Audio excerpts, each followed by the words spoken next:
Where have you been? Hi, good afternoon, everybody.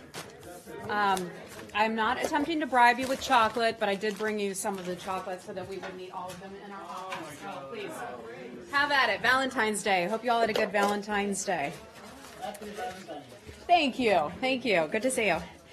Okay, starting out with a few announcements first. And the other day, I was so proud of your interest in the Diplomacy Center here at the State Department, in particular the jazz display that we have out. I walked through there the other day at the Diplomacy Center and saw these wonderful pictures of these jazz musicians who had played in some very interesting places. Dizzy Gillespie, I saw a picture of him, I believe it was in Havana, so that was fantastic. Thanks for your questions about that to our expert, and I'd encourage you to head on over there and check that out. But as you know, our expert, our historian, was here to talk about Black History Month, African American History Month, and I have an announcement related to that.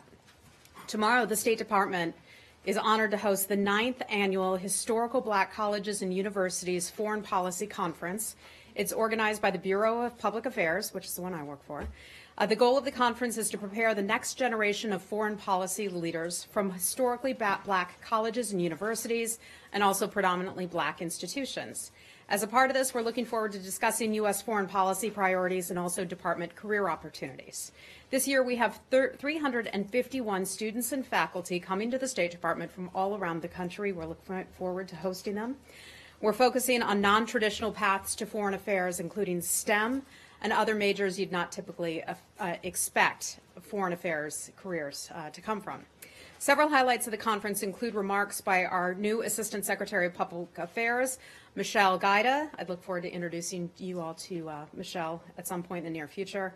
We have some panel discussions and also a keynote address from Ambassador Ruth Davis. We're proud that many different parts of the State Department are involved in the conference, including the U.S. Diplomacy Center, the Bureau of Human Resources, the Office of Recruitment, the Bureau of Educational and Cultural Affairs, our Presidential Management Fellows, PMF. You're PMF, right? Yes. My new colleague, Lee, who just joined us from Burma, is a PMF. Also, USAID will participate, and we're looking forward to seeing all of the young people as future diplomats tomorrow. I'd also like to mention we have a couple guests in the back, so welcome to our new faces who are joining us today. You're all the way in the back today. Nice to see you. Hi, Nazira. Lastly, I'd like to announce that our Deputy Secretary, John Sullivan, is traveling to Europe. Today, the Deputy Secretary will depart on a trip to Europe that will take him to Munich, Rome, Kiev, Riga, and also Brussels. He'll begin the trip in Munich, where he'll lead the State Department delegation to the Munich Security Conference. At the conference, he'll participate in a nuclear security and arms control panel discussion. He will also reaffirm the United States' commitment to global nuclear security. While in Munich, he'll also hold bilateral meetings with officials from Germany and other countries. He will then travel to Rome, where he'll meet with senior Italian officials to discuss cooperation on priorities in Ukraine, in Libya, the fight to defeat ISIS, the Sahel, and human rights and religious freedoms around the world. He will also deliver remarks at the American Studies Center on U.S.-Italian relationship and our cooperation on security issues. The next stop will be in Kiev, where he'll meet with President Poroshenko, the Prime Minister, and also the Foreign Minister. He'll stress the importance of Ukraine quickly implementing credible economic and anti-corruption reforms and underscore U.S. support for Ukraine's sovereignty and also territorial integrity. From there, Deputy Secretary Sullivan will travel to Riga to meet with senior Latvian officials and reaffirm NATO's Article 5 commitment. His last stop will be in Brussels to lead the U.S. delegation to the G5 Sahel Donors Conference, where he will discuss continued support for development, security, and political issues in the Sahel. So with that, I'd be happy to take your questions. Hi. And thank you for the chocolates. Let's start in the Gulf. Okay. Senator Corker has written Secretary Tillerson saying he's lifting the blanket hold that he put on military sales to the GCC countries to try to get them to resolve their dispute, basically saying, well, this clearly didn't help because they're still at a standstill, so we might as well start selling them a bunch of weapons again. Does the Secretary agree with the assessment that standoff is kind of locked in place and that there hasn't really been a lot of progress in resolving it? I think we first started talking about this in May or June of last year. Right. I mean, that has been such a tremendously long period of time for this dispute to have gone on. Senator Corker sent in his letter. I took a quick glance at it earlier today, so I can confirm that we did, in fact, receive that letter from Senator Corker. I think Secretary Tillerson a while ago said, look, we're here to help. We have said to all the parties in the dispute that we're happy to assist you in any way, but at some point, you all have to sit down together and work out your differences. We can't do it for you. So I think the Secretary just backed off and let those countries take the lead. I can't speak for Senator Corker and why he sent his letter and exactly what was contained within that letter, because, again, I just took a quick glance at it. But I think those countries have to be willing to resolve all of this themselves. And hopefully they eventually will, because, as you can see, it starts to take and many of our national security advisors and others have said this as well, that it can start to take a toll or an effect on the fight against ISIS. Well, that's actually exactly what I was going to ask you about next, which is that at the time, Tillerson and others said, in the immediate sense, this doesn't have an impact. We're still using al-Udeid, et cetera, but that if this became a prolonged thing, that it could actually impede the fight against the Islamic State group. So given that this has been going on as long as it has, as you pointed out, are we at that point where it is actually impeding the fight against ISIS? I would have to refer you to the Department of Defense, because as you talk about al-Udeid, that's a base there that hosts many of our flights and our personnel who are fighting in the battle against ISIS in Iraq and in Syria. So I'd have to refer you to them on that. I'm not sure exactly where this stands right now and how it's impacting it, but I know that our folks were very, very concerned about that. Okay? All right. Shall we move on to something else? Hi, Saeed. Yeah, Thank sure. you.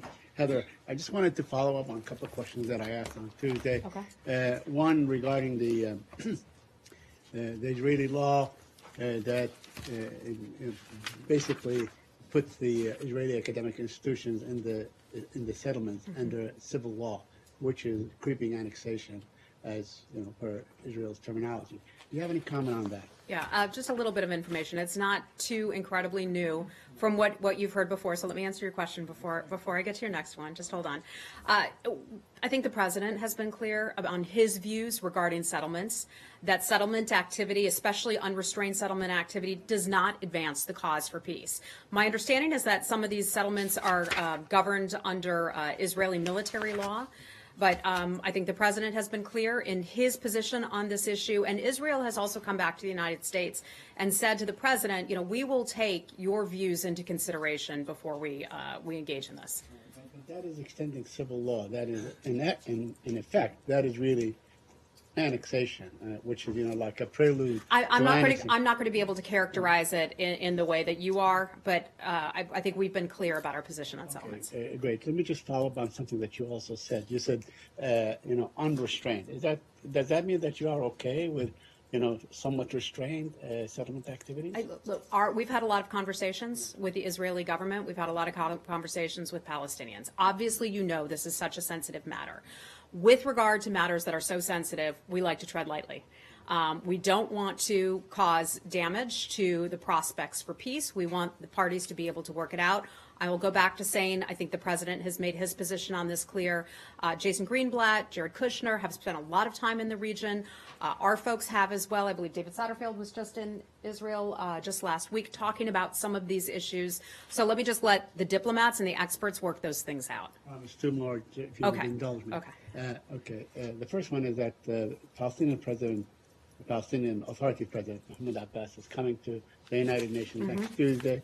Is there anything that you want him not to say or say before the international community? Because he's going to call on the international community to be involved, and not just the United States. I think, if anything, and I'm not going to speak for him, but I know that we want to sit down and have some talks about peace between the Israelis and Palestinians, recognizing that it will be difficult for both parties to come to some sort of consensus and agreement. And ultimately, whatever is agreed to has to be agreed to by both parties, because they have to be willing to work on it and concede. We would love to see him sit down and say, let's start some peace talks. That would be optimal. Are we going to get that? I don't know, but that's as far as I'm going to go on that. Yeah. I promise. Lastly, today, Congress placed Hamas, recommended that Hamas be condemned by the international body and so on, because it has used Palestinians as human shield. Now, to the best of my recollection, no Palestinian, no organization, no NGO has ever complained that Hamas was using Palestinians as human shields, except the Israeli army, which was attacking them basically to give cover to So attacking I'm afraid I civilians. don't have any I mean, information. do you have any? I don't have any information on what you're referencing right now about this comment that was made by a member of Congress. I'm not going to go there. Okay. Anything else on that? Well, I just wanted to jump back to the first Yeah. question, actually. Josh was asking about Qatar. It reminded me of something. I've just checked it. Secretary Tillerson actually spoke about this at the launch of the Qatar-US dialogue 2 weeks ago. I think it's 2 weeks, 3 weeks ago.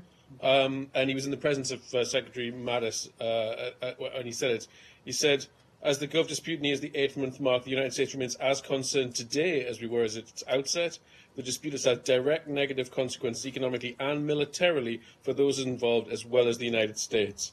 And he said the united GCC would bolster our effectiveness countering terrorism and defeating ISIS. So he kind of answered Josh's question. This Well, he dispute did. does hurt the fight against Okay. ISIS. Unfortunately, I didn't have the Secretary's quote on that issue right in front of me. Dave, do you want to take Robert's job? We could use your note on it right now. No, love you, Robert. But Dave, thank you for clarifying that. So I think the Secretary spoke to that. There you go. All right. Thanks. Lori, hi. Yes, I'd like to ask about Turkey since the Secretary is there today. Yes. I don't suppose- Let me add on that issue, the Secretary and President Erdogan just finished up their meeting a short while ago. I don't have the details about that meeting. That was a one-on-one meeting. Last I had heard as they were going into it. So we're working on getting all of you a readout, and I'll get you details on that just as soon as I can. Robert may have a few while we're out here talking.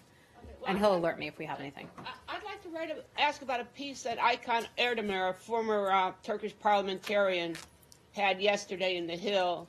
And he said you need more leverage, more sticks in your dealings with Ankara, and suggested that you consider a range of sanctions if you can't reach some agreement now. Are you considering any sanctions against Turkey? Because there are many issues that you have in dispute. Yeah, we certainly do have issues in dispute. As you know, the Secretary's on the ground there. So I'm not going to detail too much about what we may or may not do. But sanctions are always on the table with regard to different nations and areas that we may have difficulties with. But you also know we don't preview sanctions. Okay, and if I could ask a second question. Is Turkey threatening to deny the U.S. access to any bases such as Incirlik? Not that I am aware of. I mean, we are operating there. Turkey is a part of the de-ISIS coalition. In addition, a NATO ally. So we continue our operations out of there. I'm not aware of any disruptions or any threats regarding disruptions. Okay, should we move on? Okay, Nazira, hi. Hi, Heather. As you know, Afghanistan situation, Mr. Atanur, the former governor in Mazar Sharif, has a problem since like a month ago or more than that. Still, he said the unity government not able to solve the problem between him and unity government. And you always announced for 15 provinces in Afghanistan to do the demonstration. Do you think this demonstration, if happen, doesn't make destabilize all Afghanistan? I'm not aware of this demonstration that you're mentioning. I think we would probably regard that as an internal matter, but let me take a look at it and get back with you with some sort of a more fulsome answer. Okay? Okay. Yeah, sure. Hi. How are you? What do you expect from the Kabul reform process next week? Ambassador Wells was in Kabul this week.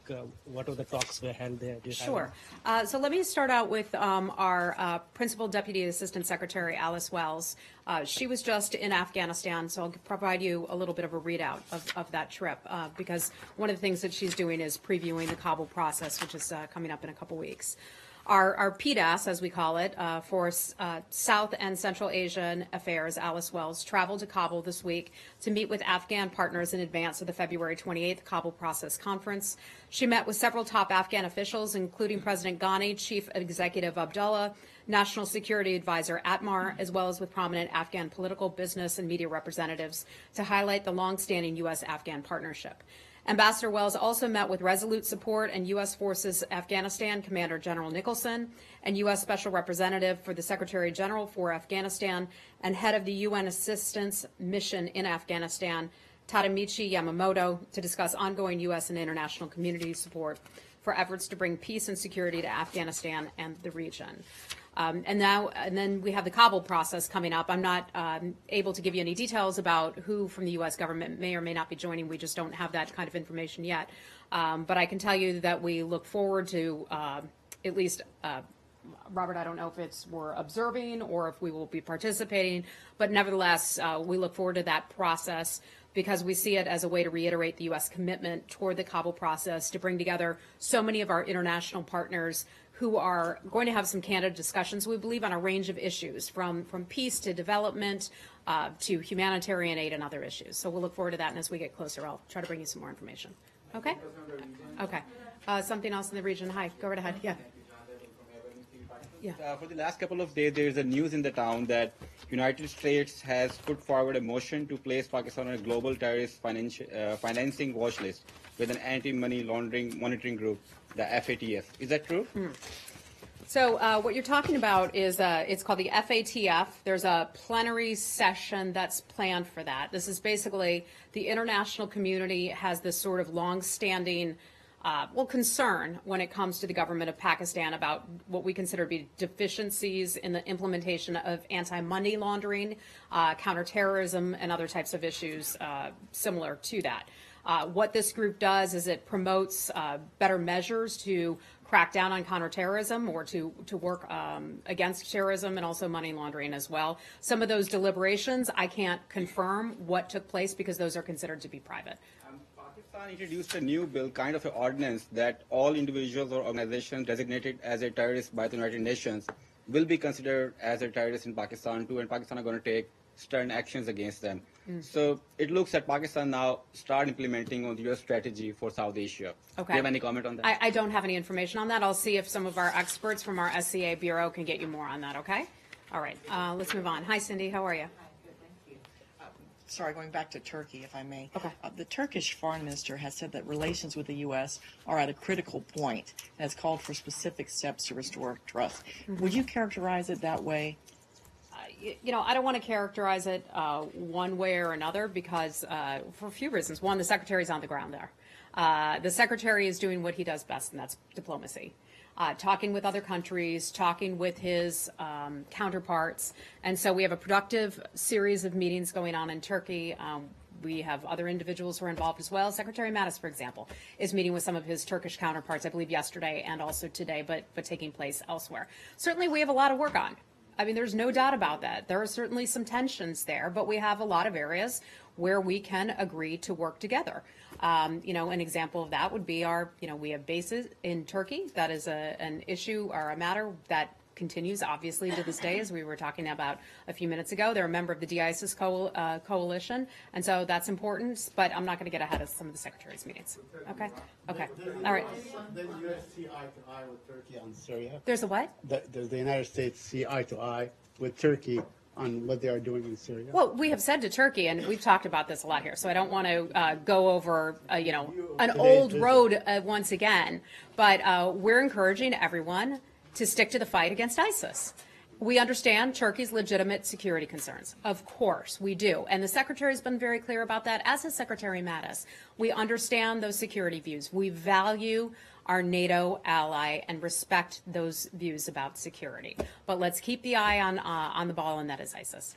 Hey, Abby. I know that you probably don't have this necessarily yet, as you don't have a readout from the meeting, but was one of the subjects the Secretary intended to talk about with President Erdogan the purchase of Russian weapon systems, which were going against the CATSA legislation? Right. So you're talking about the proposed purchase of S-400s. I don't think that has been signed at this point. I don't know exactly what the status is of that, or if that would actually be a violation of CATSA, because it's not happened yet. I can look into it and see if I can get something more. But we have long said to Turkey that, one, any kind of weapons purchases under NATO agreements have to be interoperable. My recollection is that S-400s are not considered to be interoperable, basically meaning that other nations would be in NATO would be able to work with that kind of equipment. My understanding is that they would not be operable. But in terms of CATSA and all that, we'll look into that. I have one follow-up Sure. on ahead. the CATSA legislation. Yeah. I know that January 29th was the first day that you were able to implement or enforce any of the sanctions that came forward. Have from you the been CATSA. gone since January 29th? And So we're going back a ways. All right. Go so ahead. I just wondered if, since that day, there had been any movement towards enforcing some of those sanctions against people who were still in violation and engaging with the Russian military or intelligence entities from the late October So list. let me step back to that first date, which was January the 29th. And the State Department piece of that was that was the first day that we could begin to impose sanctions that would meet a certain threshold. It wasn't just a financial threshold. There were a lot of factors that would weigh into this. So we didn't have that. We didn't have sanctionable activities on that first day. That was just the start date for which we could begin sanctioning companies and entities.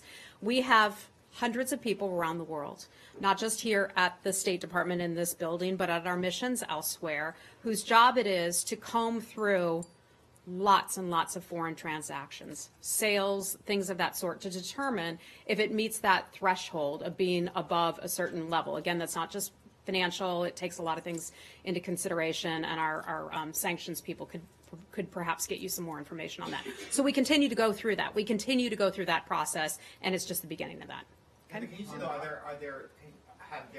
have they determined that there are sales that are happening but have not met that, do not meet that threshold? In other words, sales with Russia's defense and intelligence sectors that the U.S. is going to permit to proceed without us, slapping them with CAATSA sanctions because Maybe it would be too small. Is that the question? Well, Are there the some criteria that a senior State Department official said was, if it's adverse national security interests? Basically means you could take anything, like say a multi-billion-dollar sale to Turkey of S-400 and say, well, we really don't want to upset Turkey right now, so that's okay. Well, remember, let me go back to one of the NATO agreements or pledges, perhaps I'm using the wrong word here, but is that systems purchased by NATO members, have to be interoperable. My understanding is that S-400s do not meet that standard. Right, but So they don't because care. of that, we would oppose the purchase of that. But I don't know what the status is of any proposed purchase. But in terms of your question, it would just be a hypothetical. I don't know that we have a particular deal that we have spotted and said, you know what, that doesn't meet the threshold, let's let it pass. This is all still fresh, a fresh piece of law, a fresh, that we started to be able to impose and implement, and our people are still going through all this stuff. So I would anticipate, though, and as you know, we don't forecast sanctions, but I would be very surprised if there weren't sanctions in the future. Okay. All right. Rich, hi. Sure. Okay. Thanks, Heather. Does the Secretary believe he has the support of regional allies full support of regional allies for further sanctions against Venezuela, and how much does the environment within the humanitarian crisis within Venezuela weigh into the U.S. and others' decisions on how exactly to apply pressure on the regime there? Yeah, when we, first off to the humanitarian situation, I'm sure many of you, like I have, seen the horrific stories coming out of Venezuela. You've seen what families are having to choose to do to leave their children in some instances in orphanages and on the streets because they don't have the food or the necessary medical supplies to care for their own children. Sometime last year when I started this job, I remember reading a story about a child who was a few years old but just weighed 11 pounds, which is basically a heavy newborn weight. There is clearly a humanitarian situation that I would just phrase as a dire situation there. It is something that seems to be worsening. I know it has the attention of the region. You were just down there with Secretary Tillerson in the region, in which that was one of the top conversations among many of the countries in Latin America. We discussed that issue in the Caribbean when the Secretary was in Jamaica, in Peru, in Argentina, and others. So they share our concerns. But when we impose sanctions and when other countries impose sanctions, the idea is to never have it harm the regular population. It's to put the squeeze on the government so that the government will change its ways, because we've seen this government does not seem to care about its people, but rather it cares about keeping itself in power. And for any further measures, is there anything left to ensure that you're targeting the Maduro regime as opposed to exacerbating this? I'm not going to forecast sanctions, but that is something that our people, when they look at imposing sanctions and structuring sanctions activities, take a very close look at. I know we talk with various groups, NGOs, different government departments of our government to try to make sure that these things are targeted. And we always talk about targeted sanctions, so it's affecting the individuals or companies or entities and not the people themselves. However, let me say this, and this applies to North Korea as other places. Governments can decide how they choose to spend their money. And if they choose to, and I'm not saying this about Venezuela, but if they choose to spend all their money on weapons, illegal ballistic missiles, a nuclear program, that is that government's choice. It's wrong, but that is that government's choice. Again, that's not Venezuela. That's, I'm referring obviously to North Korea on that matter. I can tell you that I know there are many aid groups and other entities like that that are prepared to go in to provide humanitarian aid when that is needed and when we're able to get in and provide that in Venezuela. Just finally, is the administration feeling any type of time pressure to try to get any further measures out ahead of the elections that the regime's holding? I think we're looking at all kinds of options. Okay? All right, let's move on. Hey, yeah. Question on Cuba. The Journal of the American Medical Association released this report yesterday detailing the symptoms and experiences of 21 of the American personnel who've been affected by these health attacks, if you guys have called them. Mm-hmm. Does the State Department support the release of this report, and do you find it consistent with your own internal investigations? Yeah. So let me start out by saying, safety and security of Americans is always our top issue. That includes our own colleagues. We have seen the Journal of American Medical Association report that was put out just yesterday, JAMA, as many people refer to it. Our embassy, I want to make sure folks are aware of this, released a health alert. It is posted, I believe it's on our U.S. Embassy in Havana's website. That basically alerts people to the fact that this JAMA report exists. This JAMA report exists so that we could provide information not only to our personnel, but so that information can be provided to the general public who may still be choosing to travel to Cuba. So that's the purpose of that. It was written by independent medical personnel who took part in evaluating and treating some of the injuries of our people. I won't detail what came out in the report. You can take a look at it ourselves. But we've shared the link to the article in order to inform U.S. citizens about what the doctors believe may be some of the symptoms and medical reactions of some of those people who were affected. In the report, it says that the doctors signed non-disclosure agreements in order to be able to obtain some of the information about these individuals.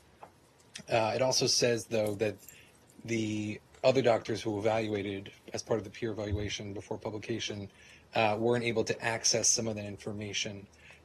Is there information? Let me answer your first question first. So you're saying the doctors signed non-disclosure agreements. Okay. If that is the case, and I don't know that that is the case, let me remind you that there's an investigation still ongoing. So if they were asked by the U.S. government to sign that, I would think that would be a pretty good indication that we don't want people talking about, A, the medical symptoms of individuals, B, the names of individuals, because that is, that is their own information and our employees. But in addition, this investigation is still ongoing. So it's extremely important for us to not to disrupt that investigation so we could figure out who's responsible for this and what's responsible for it. I think I know the answer to this question then, but are there things that you guys have determined in the investigation that were not allowed to be released in the report? I don't have any information on that. I mean, that's like so far in the weeds with our experts talking to the medical professionals in Pennsylvania. I just don't have that level of detail. Sure. And one last question on this. At the time of the evaluations of these personnel, 14 of them had still not been able to return to work because their symptoms were so severe. Can you give any information, any update on that, and whether or not they have? I don't have any an update for you on that. I'll see what I can get for you if that is in fact even releasable information. Okay. Okay. Okay. One more question on Iraq. Yeah. You said in the past that the U.S. is not contributing any money to the Iraqi reconstruction. Can you tell us what other ways U.S. is contributing to that reconstruction? And also, no, that's not what I said. I talked about large-scale reconstruction projects. In the past, the U.S. government and many of you reporters who've been around for a bit remember this, that during the Bush administration and other administrations, we would do these large-scale projects of building roads and building tunnels and bridges and all of that to provide that for communities in Iraq and Afghanistan. That's not what we're doing today. We are helping with reconstruction, certainly. But this administration believes that a better approach to that, instead of spending trillions and trillions of dollars on that restructure or on that rebuilding, is to get other countries, the neighboring countries, involved as well. So the United States is certainly involved. The United States participated in the Kuwaiti conference, where some countries ended up providing donations, loans, things of that nature, and we were certainly happy to have seen that happen. The United States' priority, though, now is stabilization and providing some of the basics. But we think it's a wonderful thing when other countries in the region will step up to the plate. The Saudis talked about this, for example. The Turks, I believe, they offered up some money. But I recall the Saudis saying, you know what? We're interested in this. We're interested in helping out our neighbors and seeing what we can do about reconstruction. And there were more than 2,000 people or companies who were involved in that Kuwait conference. And speaking of neighbors, so today the Deputy Foreign Minister of Iran said that if Tehran will contribute to the efforts of reconstruction, how do you have anything on that? Look, I know they have been. They have been trying to gain more of a toehold, certainly in the region and in other places as well. I think we've been consistent in saying where Iran goes, trouble tends to follow. Where the regime goes, trouble tends to follow. I don't mean the people themselves, but rather the regime.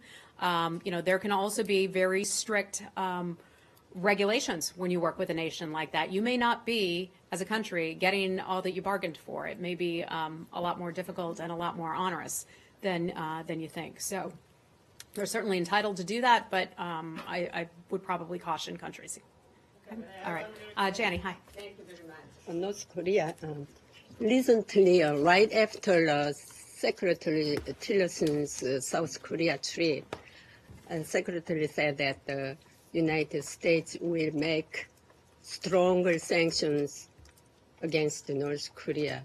What is the stronger sanctions, and how does it different from existing sanctions? Yeah, so I hate to give you this answer again because it's the third time I've said it today. We're not going to preview the sanctions.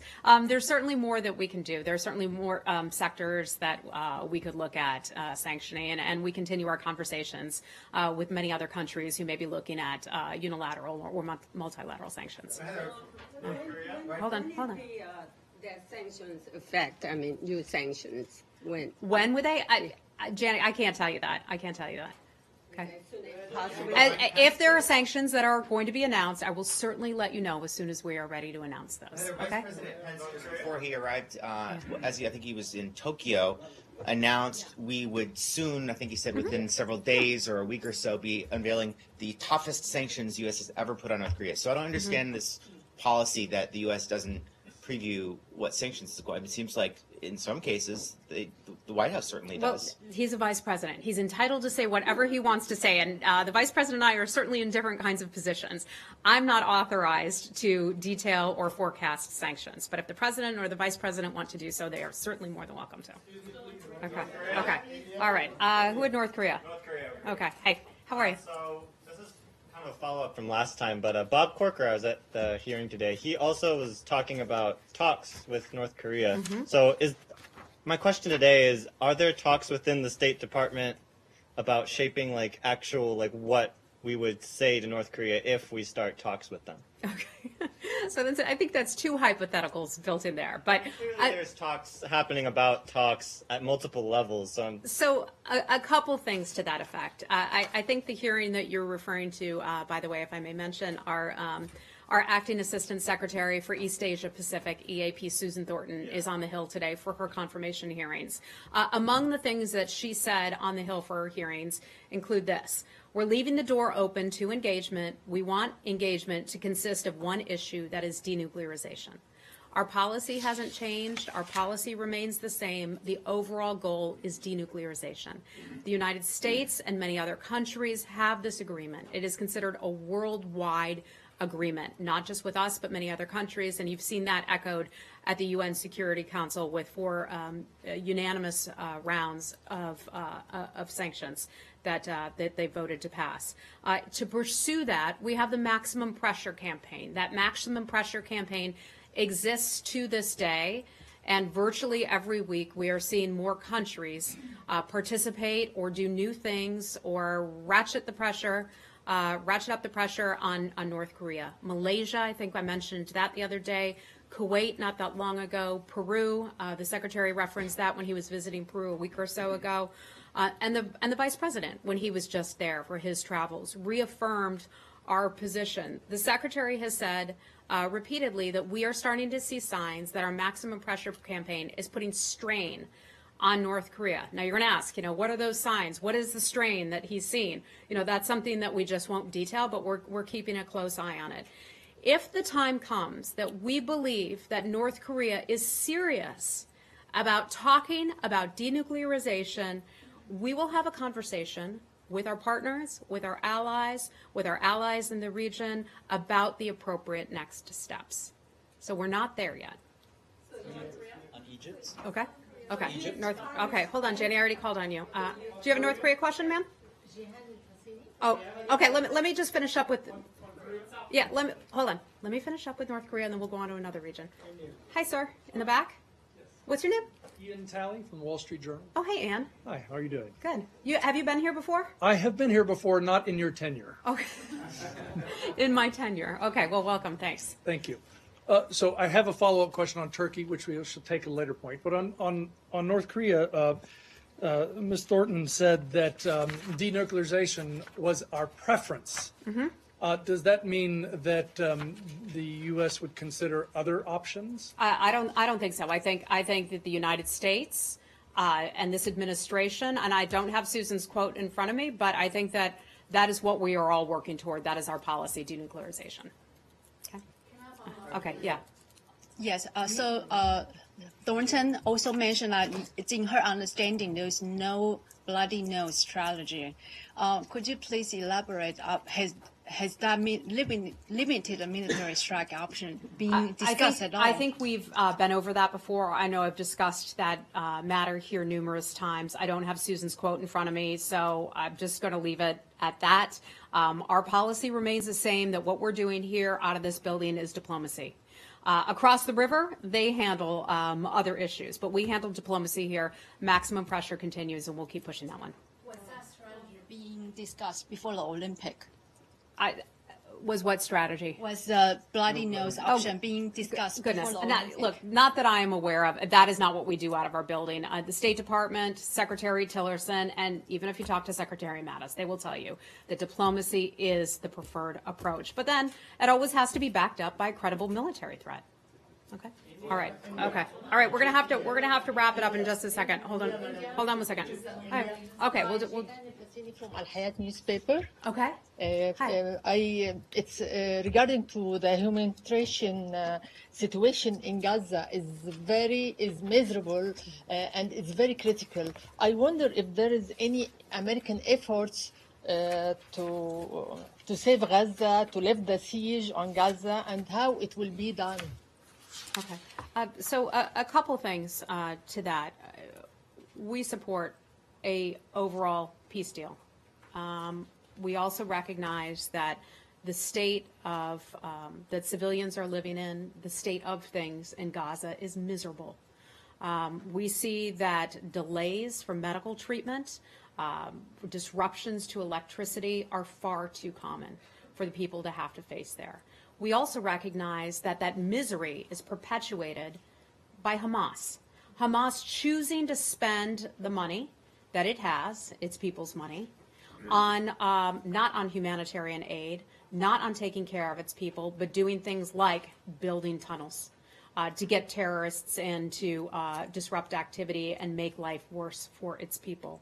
Our diplomats who work for the State Department have been advocating for an increase in Palestinian Authority referrals for Gaza medical patients to actually receive treatment outside of the Gaza Strip, recognizing that not everyone is able to get the medical supplies that they need. The hospitals aren't. Hospitals facing those electricity disruptions as well. So we've been advocating for that. If I get any new information for you on that, I'd certainly be happy to let you know. Jason Greenblatt, our international, who's handling our international negotiations on this, he's been engaging with Israeli authorities regarding medical transfer permits, because I understand that they need permits.